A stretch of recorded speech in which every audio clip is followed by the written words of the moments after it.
Hello everyone, welcome back to the channel. My name is Marco and today we are back with One Piece. Last time around I watched movie Strong World, and even though it's not canon, I really had lots of fun with that movie.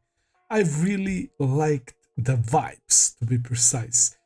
Shiki's golden fruit, devil fruit ability, golden lion Shiki, his devil fruit ability is really strong, man. And the fact that he was able to literally create like the floating nation with those islands was insane. So his plan was basically to wreak chaos, to start the war, to control those giant monsters, to make them angry, to make them fight and crush everything. He didn't give a shit about those people who were living there. They were basically his slaves.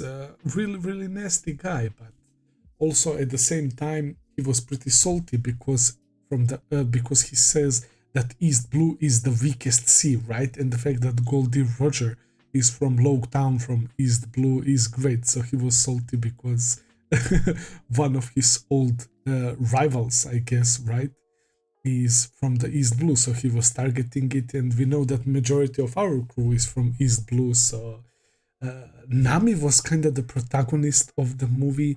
She is, of course, very valuable and irreplaceable. So, Golden Lion Shiki noticed how great of a navigator she is, right? And when it comes to weather and stuff, he needed the correct predictions for weather because, as he said, the storms are his biggest enemies, right? I guess because he's using the float fruit and he struggles to keep things floating if there's a huge storm or something. I don't really know, but the point is, it was really emotional, especially with that Nami's message at the end when they revealed what she said in the fullest, and the hype moments like the battles, Diablo Jumble, Ashura, Luffy against Shiki, the final Thor attack with the lightning and everything, the entrance right to assembly when they were all wearing suits and started shooting. As I said, it doesn't matter if it's not canon. I still had fun with it, but I'm intrigued by this episode, Strong World episode 0, that is canon, and I will be watching it right now. And then we are jumping into episode 430 because 426 until 429 were fillers that I watched that were leading to movies. So we are back with episode 430, Impel Down, holy shit, Magellan, the poison man, spending 10 hours a day on a toilet having diarrhea because he's eating poison as well, Buggy, and now Mr. 3 is in the mix as well. What kind of unpredictable team are we making, man? But we are slowly making progress to level 3, that's for sure. Level 1 was those crazy like red spikes, right? Level 2 are these like creatures, the animals, and who knows what is awaiting for us on level 3. Boa Hancock is still trying to buy as much time as she can. When Magellan had a phone call, she distracted him. That was nice. And this other guy, Hannibal, is constantly saying how he wants to become like the main warden, right? He's a vice warden, so he doesn't hide his goal and ambitions, and he's also openly simping for Boa Hancock. Really interesting guy. And yeah, Impel Down and literally the hell, right? It has so many like cool connections to 9 circles of hell, Dante's hell, man. So that's pretty dope. And yeah, our boy Ace is still there.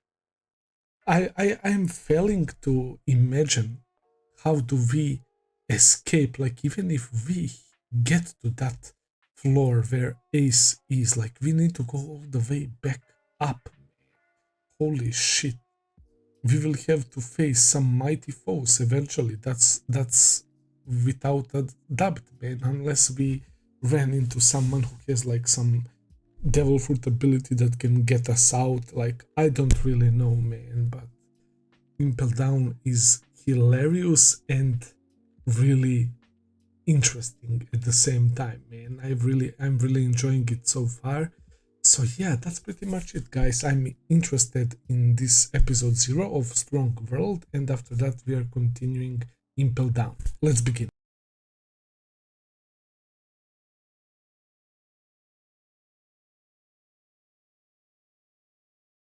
Another weekend, another Saturday, another great set of One Piece episodes, man. Impel Down is so fucking funny. I can't, man. It's so hilarious, even though the stakes are so high and the situation is very dangerous. And as we saw, like, it's only in One Piece can you have the desert of people's ashes, man, the remainings of dead bodies, but also you're laughing your ass off while watching them fight on that same level, man. That's insane. And I was about to say we saw Magellan that despite him being the shit man, he's spending so much time on toilet, he is no joke, man. And how do you fight him? Apparently it looks like he's Logia as well. And if you want to deal blow to him, you will have poison on your body, man. And we saw that that poison acts quickly, and it's very, I guess, is potent, right word to say it. It acts quickly. He attacked those prisoners. He said he's able to do whatever the heck he wants. It's on his whim, right? The warden and his guards are treating this like their own private prison, right? They don't give a shit about Navy, as we saw that Sadi-chan and the weird-ass koala blocking the entrance. She's hilarious as well, the way she's moaning constantly in between the lines, man. Oda is wild, man, but it's so good, guys.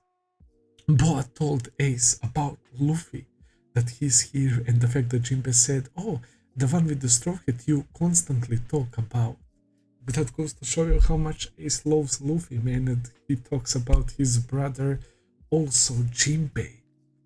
What a great character design for a fishman, man. Honestly, might be my favorite fishman that we saw so far in the series, bro. He looks so dope, and the voice and everything, it fits him well. He never met Boa as well, despite being Warlord herself, and he was questioning why did she appear all of a sudden, right? Because she usually doesn't obey, right? And he usually obeys, but he decided to be disobedient last minute, and we got to learn why. Whitebeard is a real one. He's protecting his island, and Whitebeard's crew is one crew, I guess, that Jinbe respects. So that was so interesting to learn, man. And when it comes to Fishman Island, if, for example, Whitebeard gets defeated and all of that, right, it would be exposed to dangers, but how do you really go down there? It's not like it's easy. You have to coat your ship and stuff, man. It's not an easy way, man. We were literally talking about Fishman Island for so long, since Water 7, bro. Holy shit. And we were heading there, we were preparing our ship to get coated by railing, but unfortunately, we all know what happened to Sabaody. But yeah, it was so nice to see him as well, and his name, like the first son of the sea, sounds really dope, right? It implies that he's really strong. I don't know. He has 250 mil on his head, which is a lot, man. It's almost like Luffy. I mean, 50 mil is not the small gap, but you know, he's a warlord, so I don't know how their bounties work because they're with world government. I guess they're gonna bump with the Navy. I guess they're gonna bump his bounty because that wouldn't make any sense because he's a warlord, right? So maybe he would be even worth more if that makes sense. Garp, meanwhile, talking to Sengoku, completely careless, proud of Luffy's accomplishments, but also the way he talked to Ace and that he wasn't able to help Ace is kind of worrying. I don't really know, man. Garp is such a unique character. I'm definitely loving Garp. He definitely seems like a goofy, chill guy, but who is also strong as fuck when he gets serious. So my take would be that he's probably betting that Ace will be safe. Either will be saved by Whitebeard or Luffy. So that's why probably Garp isn't worrying that much. That would be my guess.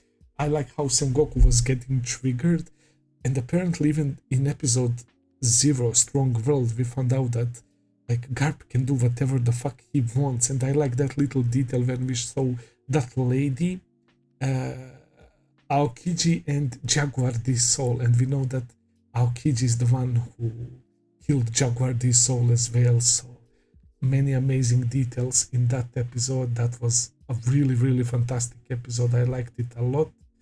And yeah, Buggy and Mr. Tree. Why, bro? I started to warm up to Mr. Tree a little bit. He was so funny as well.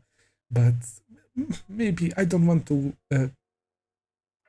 judge them too quickly. Perhaps they might still be around. They have to go back. They will face challenges on their way up. So who knows, man? Maybe they will actually come back to Luffy and Bon Clay, Mr. 2. A legend. Fucking legend. They showed us that flashback when he first met us, right? And then we fought. And then after Alabasta, he decided to help. He called Straw Hats his friends, and he sacrificed himself for us. He got imprisoned. He got defeated by the Marines, and he got imprisoned, and he is still so happy, like smile from ear to ear when he sees Luffy and him hugging, crying. It's so good, man. Bon Clay, amazing guy, amazing guy. And he's strong. He kicked the shit out of Sphinx. Him and Luffy like beat the shit out of Sphinx without breaking a sweat, and they're about to face some guards, and that's how we ended the episode. But he's ride or die, man, unlike Bucky and Mr. Tree. Boa Hancock is so smart as well, man. She said that she's only wanted to come to see Ace, right, while Magellan and the others were listening, and that isn't too surprising considering that she is barely like wanting to participate. They are all aware how much trouble they went through to make Boa fight in this war. So they're like, oh, it makes sense that she wants to see the reason for potential war, right? But when they started arguing, Magellan and the prisoners, she told everything to Ace. So shout out to Boa Hancock, man. What she did is amazing. Like, I don't know what will Ace do with this information. He will probably start to worry a lot, but it is what it is. It's about to be crazy. That's all for today, guys. I will end the video here. I hope that you enjoyed. If you did, please consider subscribing, leave a like, comment, all that good stuff as always. Check out my Patreon page if you want to see a few episodes early. I will be seeing you very soon with another video. Until then, take care and have a nice day. See ya, guys.